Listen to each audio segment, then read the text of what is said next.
aka ce na yi aure wani bawan Allah ya biya mana kuɗin sadaki. Ha? Haba, ita ce ai. Wannan kenan ai. Allah sarki. Yawwa to Abi ya daɗi. sako ne aka bani in kawo maka. Ni din da kaina? Kwarai kuwa saboda ka san shi wanda ya bada sakon mutum ne mai kima mai daraja kuma yana tausayawa gajiyayyu. To. Marasa gata, marasa galihu, kai sabbin bai bari ba.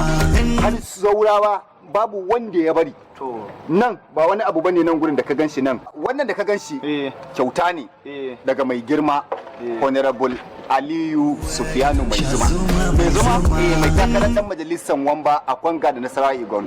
Wanda shi wato Nasarawa North kenan. Da duba da yanayi da kuke ciki shine mai girma ya ba da kyauta ya ce a kawo muku. Nan wani a cikin alkhairin da ma yake yi wannan kaɗan ne daga ciki. Wani mai girma? Mai girma Honorable Aliyu Sufiyanu Yakubu Mai Zuma. Mai Zuma? Kwarai kuwa. Allah sarki. Wannan